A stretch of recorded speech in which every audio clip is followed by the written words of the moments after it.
మీ business ఏదైనా మీ ఊర్లో promotion చేయాలంటే అది సుమన్ టీవీతోనే సాధ్యం. ఇప్పుడే సంప్రదించండి.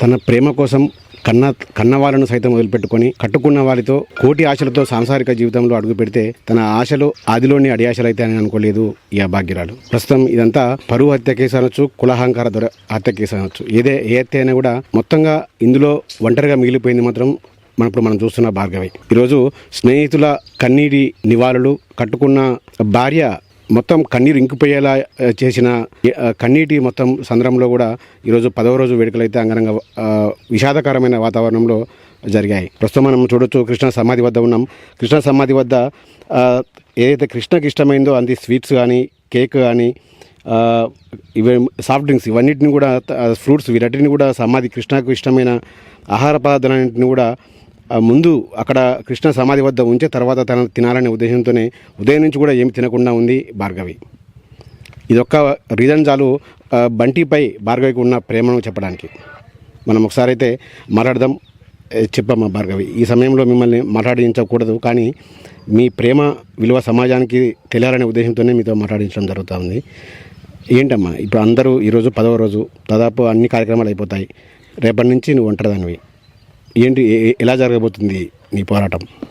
అంటే ఇది అయ్యే వరకు ఫైట్ చేస్తాము. తర్వాత నేను ఉంటానని లేదు. మా బంటి ఫ్యామిలీ నుంచి నాకు చాలా బాగా సపోర్ట్ ఉంది. వాళ్ళతో ఉంటా నేను. ఇంకా మా మామయ్యని చూసుకుంటా. మేము మంచిగా ఉంటాం. ఇంకా వీళ్ళకి శిక్ష పడేలాగా ఖచ్చితంగా మేము పోరాడతాం దీనికోసం. ఏమనిపిస్తుంది చిన్నతనంలోనే ఇలా జరగడం? చాలా బాధాకరంగానే. అసలు ఇలాంటి పరిస్థితి ఏ అమ్మాయికి రాకూడదు. అదే ఫైట్ చేస్తాను నేను ఖచ్చితంగా.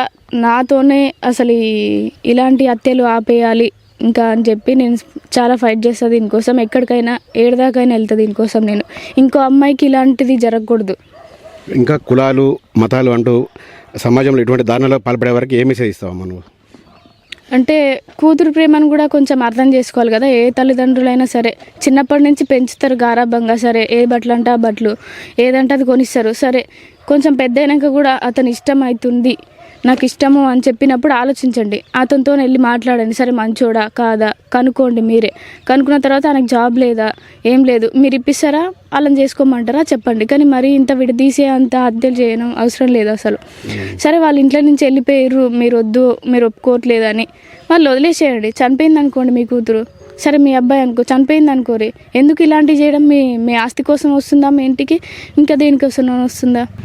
ఫుడ్ హ్యాబిట్స్ కృష్ణకి ఎలా ఉండేవమ్మా? ఎక్కువ చూస్తే స్వీట్స్ ఉన్నాయి కదా, ఎక్కువ స్వీట్స్ ఇష్టపడేవాడు? స్వీట్స్, చిప్స్, కూల్ డ్రింక్స్ ఇవన్నీ బాగా తింటాడు. ఓకే. ఇంకా చదువు కంటిన్యూ చేస్తావా? ఏదైనా జాబ్ కోసం ట్రై చేస్తున్నావా? స్టడీ కంటిన్యూ చేస్తాను నేను. నాకు ఏదైనా ఒక ఉపాధి కలిగిస్తే ఇంక నేను మా మామయ్యని చూసుకోవాలి కదా, అది చూసుకుంటే నేను చదువుకుంటా. ఓకే. ఇంకా యూత్కు ఏం మెసేజ్ ఇస్తావు? అంటే ఏంటి, యూత్కు మీలాంటి చాలామంది ఇప్పుడు మన మిర్యాలగూడలో అమృత ఉంది. అంటే ఆమె కూడా కొద్దిగా డేర్గా, మీలాగానే డేర్గా ఆమె జీవితం మీద బతుకుతూ ఉంది. ఇంకా ఇటువంటి కావద్దంటే ఏం చేయాలి? ఫస్ట్ ఇలాంటి కంటిన్యూ కావద్దు అంటే నేను ఫస్ట్ దీన్ని ఆపేయాలి, దీనికి ఏదో ఒక చట్టం తీసుకురావాలని చెప్పి నేను ఫైట్ చేస్తా. ఇంతటితోనే ఆగిపోవాలి. ఇంకో అమ్మాయి దగ్గరికి వెళ్ళొద్దు, ఆలోచన కూడా ఎవరికి రావద్దు. మీ పేరెంట్స్ దగ్గరికి వెళ్ళే ఆలోచన లేదా? లేదు. ఎంతైనా ఇప్పుడు కట్టుకున్న వాళ్ళని కోల్పోయావు, మీ కుటుంబ సభ్యులు జైల్లో ఉన్నారు, అంటే ఏమనిపిస్తుంది మీకు? అంటే వాళ్ళు ఒప్పుకుంటే ఇలాంటి పరిస్థితి వచ్చేది కాదు అసలు. అందరం హ్యాపీగా ఉండాలి. లేకుంటే ఒప్పుకోకపోతే మీకు ఇష్టం లేదంటే వదిలేయండి. మేము ఆల్రెడీ హ్యాపీగానే ఉన్నాం. మా మధ్యలోకి వచ్చి ఇలాంటిది చేసి ఇప్పుడు మీరు బాధపడుతున్నారు, నేను బాధపడుతున్నా. ఎందుకు అలా చేయడం? ఇది భార్గవి చెప్తా ఉన్నది. తన భర్తని కోల్పోయినా కూడా తన బంటి ఫ్యామిలీనే తన ఫ్యామిలీగా భావిస్తూ ఉంది. బంటి తరపున స్నేహితులు కూడా ఆమెకు మోరల్ సపోర్ట్ ఇస్తూ ఉన్నారు.